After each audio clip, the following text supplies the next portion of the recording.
Andrew. Thanks, Jamie, and welcome to the press conference. Inflation hits the least well-off hardest. But if we don't act to prevent inflation becoming persistent, the consequences later will be worse, and that will require larger increases in interest rates. To be clear, there are no ifs or buts in our commitment to the 2% inflation target. That's our job, and that's what we will do.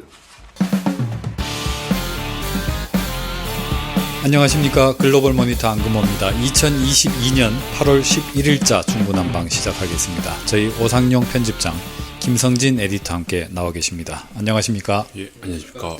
중국 인민은행이 이제 무게를 두고 있는 정책 방식이 보통 이제 중앙은행이라면은 그야말로 무딘 칼이라고 하죠. 모든 경제 주체들에게 무차별적으로 영향을 미치는 통화 정책을 수행하는 것인데, 중국 같은 경우는 가면 갈수록 아주 특정화된 타겟을 딱 정해서 그야말로 외과 수술적으로 이렇게 돈을 공급하는 정책을 펴고 있습니다. 이거는 중앙은행의 독립성 내지는 의회 민주주의라는 관점에서 보자면 상당히 문제가 있는 중앙은행 정책이죠. 독립성하고는 참 거리가 멉니다. 그런 측면에서 연준은 FOMC가 연준 내부에 있지만은 중국의 중앙은행 같은 경우는 통화정책위원회가 인민은행 바깥에 상부에 있다. 이렇게 봐도 무방하겠습니다. 요즘 영국에서 아주 대단히 흥미진진한 논의들이 나오고 있습니다. 이른바 명목 GDP 타겟팅이라고 하는 것인데, 명목이라고 하는 것은 물가 상승분까지 고려한 겁니다. 지금 이 외무장관, 이 양반이 지금 BOE도 2% 타겟팅을 하고 있는데, 이거를 이 양반 진영에서 나오는 말이 2% 폐기하고 명목 GDP 타겟팅을 하는 게 낫겠다라는 말이 나오고 있다고 합니다. 본인이 2% 폐기하겠다고 확언은 한 건 아닌데, 하지만 본인도 분명히 밝혔습니다. 영란은행의 2% 목표는 25년 전에 만들어진 것이다. 지금 환경에 맞지 않다 그래서 아무튼 바꾸겠다고 했는데,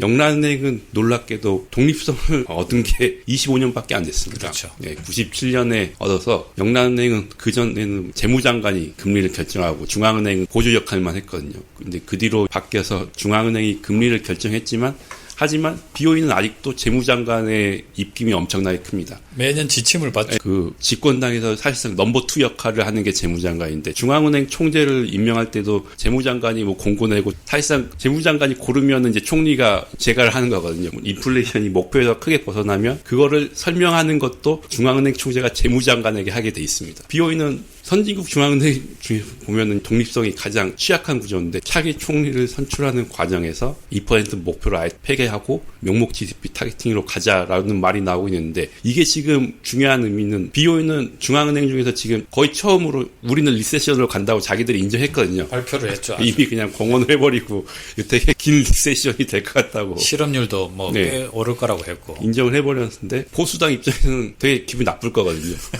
인플레이션도 못 잡으면서 리세션 간다고 미리 공표를 해놔버려가지고, 이 명목 GDP 타겟팅이라는 게 팬데믹 전에 보면 이제 낮은 인플레이션 시대에도 명목 GDP 타겟팅 이야기가 나왔었습니다. 이제 인플레이션이 너무 낮아서 걱정을 하면서 버냉키도 한테 이 말을 했었고, 그렇죠. 왜냐하면 명목 GDP는 실질 플러스 물가이기 때문에 실질 경제 성장률이 떨어지면은 물가를 높여서 이제 명목을 균형을 맞추게 돼 있거든요. 자동적으로 균형을 추구하게 돼 있거든요. GDP 성장률이 낮아지면 물가를 띄어서라도 명목 GDP를 끌어올리자는 게 명목 GDP 타겟팅의 취지이기 때문에, 자동적으로 성장률이 낮아지면은 부양적인 정책을 중앙은행은 가동을 하게 돼 있습니다. 지금 영국 같은 경우는 골치가 아픈 게 마이너스 성장률로 간다고 거의 확실해진 상태인데, 여기서 명목 GDP 타겟팅을 하면은 실질 성장률은 마이너스인데, 명목 GDP 성장률 목표를 한 5%로 잡았다고 하면은 실질 성장률은 마이너스 1%가 나오면은 중앙은행 보고 6% 인플레이션을 추구하라는 게 되거든요. 그렇죠. 인플레이션 목표가 엄청나게 높아지는 게 돼버리죠. 인플레이션을 못 잡아서 지금 금리를 이렇게 올렸는데, 명목 GDP 타이팅을 지금 해버리면 영국 정부는 중앙은행을 향해서 돈을 덮으려고 하는 겁니다. 세션 가지 말자고 하고 중앙은행 등을 떠미는 게 돼버리는 건데, 만약 된다고 한다면은 그 여파는 되게 가늠할 수가 어려워질 것 같고요. 영국이 여러 가지 중앙은행 역사에서 많은 선례를 남겼는데, 포워드 가이던스도 가장 먼저 하고 뭐 여러 가지가 있었는데 만약에 2%를 폐기해버린다고 하면은 이거는 중앙은행들이 이제 2%못 지키겠구나라는 인식을 심어줄 수가 있거든요. 연준도 22도 말로는 2%로 돌아가겠다고 다들 공언을 하고 있지만 이거 언제 돌아갈 줄 누구도 모르거든요. 연준도 사실상 물어볼 수 있는 거죠. 정말 2%에 대한 진정성이 있느냐. 아니면 명목으로만 걸어놓고 사실상 폐기한 거나 이런 논의도 나올 수 있을 거라고 생각합니다. 이게 좀 스태그플레이셔너리한 경제 환경에서 등장한 정치적인 일종의 해법 논의가 되는 거죠. 성장이 마이너스로 곤두박질 치게 생겼는데 그 이유 중에 하나가 인플레이션이 너무 높아서 그렇습니다. 인플레이션이 너무 높으니까 중앙은행은 인플레이션을 목표대로 2%로 끌어내리기 위해서 성장이 침체되는 와중에 더 긴축을 해야 되는, 그래서 더 침체가 되는 이런 구도가 됩니다. 이게 정치인의 입장에서는 이건 말도 안 되는 짓이다 라고 볼 수 있겠죠. 이제 잠재 성장률이 2%다. 인플레이션도 2% 목표다. 그러면 명목 성장률 4%를 목표로 해라. 이렇게 계산하는 식인 거죠. 그래서 인플레이션이 3% 4% 되더라도 경제 성장률이 마이너스고 하면은 이미 목표가 달성됐거나 오히려 심지어는 돈을 더 풀어야 될 수도 있는 겁니다. 인플레이션이 3% 넘어도. 이렇게 된다면은 투자자 입장에서는 어떤 생각이 들까요? 인플레이션이 이미 3% 4% 이렇게 가고 있는데 오히려 돈을 더 푸는 메커니즘으로 바뀐다. 이거 완전 70년대로 가자는 뜻이네. 미국 70년대. 어쨌든 2% 인플레이션 목표제라는 것 자체가 좀 너무 경직적이다. 경직돼 있다. 이렇게도 볼 수 있습니다. 화폐 가치를 뭔가에 고정시켜 놓으면 다른 거에는 막 지멋대로 움직이게 되죠. 김 차장, 이제 우리가 조심해야 될 게 어떤 게 있겠습니까? 다음 주는 의사록이 있고 그 다음 주는 잭슨홀이 기다리고 있습니다. 우리 시간으로는 목요일 새벽에 나오는 7월 FOMC 의사록, 그거 갖고 다음 주 목요일날 중구난방 다시 찾아뵙겠습니다. 자, 두 분 수고하셨습니다. 그렇습니다.